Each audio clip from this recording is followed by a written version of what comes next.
human body is made to walk. Our bodies function better when we walk. We are healthier in many ways when we walk. There's almost nothing that we can do for our own personal health that creates more benefit than walking.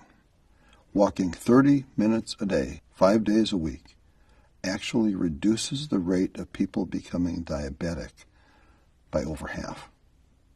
We have an epidemic of diabetes in this country. The number of diabetics has doubled, and people with diabetes now use over 40% of the healthcare dollars spent by Medicare. We could cut the number of new diabetics by more than half if people simply walked that half hour a day, 5 days a week.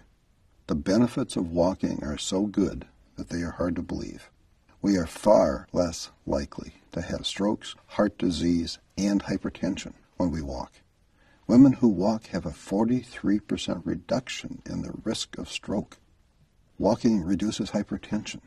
The body has over 100,000 miles of blood vessels. Those blood vessels are more supple and healthier when we walk. Walking is clearly what our body is designed to do. We resist disease more effectively when we walk.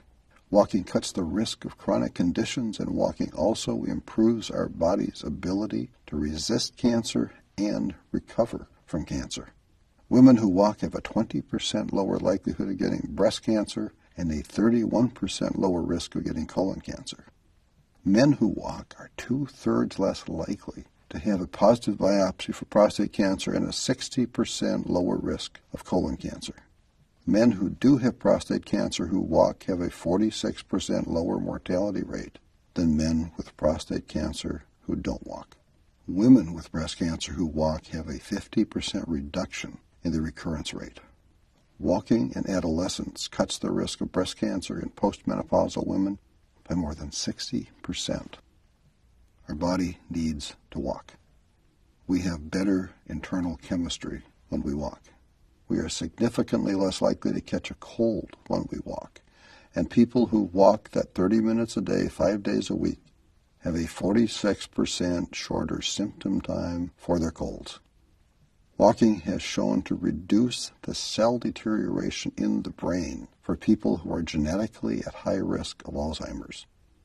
Walking actually increases brain health and the size of the brain for walkers over the age of 60. Walking can have a major positive impact on depression.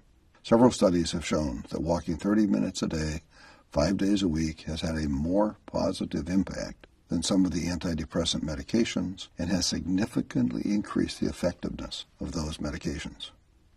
People who walked were also significantly less likely to be depressed after a year. Walking creates positive neurochemicals, and it is the easiest health improvement strategy to maintain over time. It doesn't take very much equipment to walk.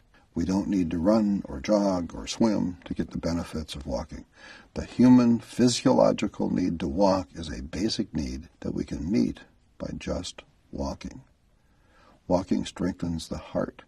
Walking strengthens our bones.